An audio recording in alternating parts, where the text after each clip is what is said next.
झी24 तास एक पाऊल पुढे। राष्ट्रवादीने पुढच्या निवडणुकीआधी केलेल्या मंत्रिमंडळ फेररचनेत 6 जिल्ह्यात बदल केले। त्यातल्या काही मंत्र्यांना वादाचा फटका बसला तर काहींना निष्क्रियतेचा। 6 जिल्ह्यातून झी24 तासचा हा खास रिपोर्ट। अहमदनगर जिल्ह्यात मधुकरराव पिचड आणि बबनराव पाचपुते हे राष्ट्रवादीचे 2 दिग्गज नेते। गेल्या 3 दशकांहून अधिक काळ पवारांना खंबीर साथ देणाऱ्या मधुकरराव पिचड यांना निवडणुकीआधी वर्षभर पुन्हा मंत्रिपदाची संधी पवारांनी दिली आहे। नेहमी वेगवेगळ्या चिन्हांवर लढले तरी बबनराव पाचपुतेही 2 दशकांहून अधिक काळ पवारांचेच भक्त। अनेक वर्ष लाल दिवा डोक्यावर असला तरी मंत्री म्हणून त्यांची फारशी छाप दिसली नाही। अहमदनगर जिल्ह्यातील ज्येष्ठ नेते असलेल्या मधुकर पिचडांना प्रदेश अध्यक्ष पदावरून सन्मानपूर्वक दूर करताना शरद पवारांनी पुन्हा एकदा मंत्रिपदाची संधी दिली आहे। त्यासाठी मात्र गेली अनेक वर्ष मंत्री असलेल्या आणि कार्यकर्त्यांमध्ये नाराजी असलेल्या बबनराव पाचपुतेंना दूर ठेवण्यात आला आहे। साताऱ्यात रामराजे निंबाळकर यांना दीर्घ काळानंतर मंत्रिपदावरून डच्चू मिळाला। माथाडींचं नेतृत्व करताना साताऱ्यात आपला राजकीय जम बसवलेल्या आणि 3 टर्म आमदार असलेल्या शशिकांत शिंदेंचा थेट कॅबिनेट मंत्री म्हणून समावेश झाला। साताऱ्यात तळ्यात मळ्यात असलेल्या खासदार उदयनराजे भोसलेंचं आव्हान लक्षात घेऊन अजितदादांचे विश्वासू असलेल्या अभ्यासू आणि आक्रमक शिंदेंचा मंत्रिमंडळात समावेश करण्यात आला आहे। सातारा जिल्हा राष्ट्रवादीचा बालेकिल्ला मानला जातो।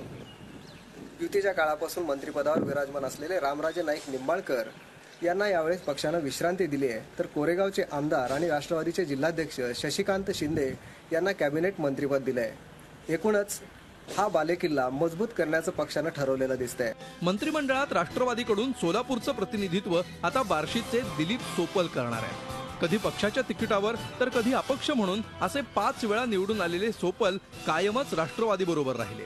फारसा प्रभाव दाखवू न शकलेल्या लक्ष्मणराव ढोबळेंना नारळ देऊन जिल्ह्यातल्या सर्व गटांची जुळवून घेणाऱ्या सोपलांना संधी देण्यात आली आहे। सोपल ज्या लिंगायत समाजाचे आहेत त्या समाजाचा प्रभाव आजूबाजूच्या काही मतदारसंघात आहे। या जातीय समीकरणांचा विचारही त्यांच्या निवडीमागं निश्चितच असेल। नापासांचं सरकार म्हणणाऱ्या लक्ष्मणराव ढोबळेंना शरद पवारांनी नापास केलं आणि त्यांची मंत्रिमंडळातून गच्छंती झाली।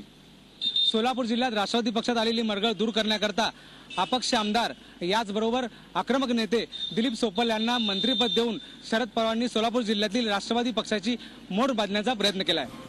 बीडमध्ये गोपीनाथ मुंडेंविरोधात पवारांनी जोरदार फिल्डिंग लावत आक्रमक आणि वादग्रस्त आमदार सुरेश धस यांना राज्यमंत्रीपद दिलंय। त्यासाठी प्रकाश सोळुंके यांचा पत्ता कापण्यात आलाय। धस आणि सोळुंके हे दोघंही आधी मुंडेंचेच समर्थक होते, पण गेल्या विधानसभा निवडणुकीआधी दोघांनीही राष्ट्रवादीत प्रवेश केला आणि आधी सोळुंकेंना राज्यमंत्री पदाची संधी मिळाली। आता निवडणुकीच्या तोंडावर धस यांना ताकद देऊन पवारांनी मुंडेंसमोर त्यांच्या एकेकाळच्या शिष्याचं आव्हान निर्माण केलंय। राष्ट्रवादीचे आमदार असलेल्या जळगावात पवारांनी भुसावळच्या संजय सावकार यांना राज्यमंत्री पदाची संधी दिली आहे। काही वर्षांपूर्वी तत्कालीन आमदार संतोष चौधरींचे पीए असलेल्या सावकार यांची आमदार म्हणून पहिलीच टर्म आहे। घरकुल घोटाळ्यात अडकलेल्या गुलाबराव देवकरांना वगळता मागासवर्गीय समाजातील सावकार यांना प्रतिनिधित्व देण्यात आलंय। त्यातून सामाजिक समतोल राखण्याचा प्रयत्न राष्ट्रवादीने केलाय। देवकरांना आता लोकसभेची तयारी करायला सांगण्यात आल्याची ही चर्चा आहे। कोकणात 2 टर्म आमदार असलेल्या उदय सामंतांना राज्यमंत्रीपदी मिळालेल्या संधीला राष्ट्रवादीच्या 2 गटातल्या वादाची किनार आहे। शिवसेनेतून राष्ट्रवादीत आलेल्या भास्कर जाधवांना गुहागरमधून निवडून येताच राज्यमंत्रीपद देण्यात आलं होतं, त्यामुळे सामंत नाराज होते। जाधव आणि सामंत यांच्यातही सुप्त संघर्ष होता। फेरबदल करताना जाधवांना जमिनीवर आणून पवारांनी सामंतांना संधी दिली आहे। गुहागर मतदारसंघातून निवडून आलेले भास्कर जाधव यांना त्यावेळी मंत्रिपदाची लॉटरी लागली। मात्र मंत्रिपद मिळाल्यानंतर भास्कर जाधवांची लाल दिव्याची गाडी सुसाट पळू लागली आणि इथेच संघर्ष सुरू झाला, तो उदय सामंत आणि भास्कर जाधव यांच्यात।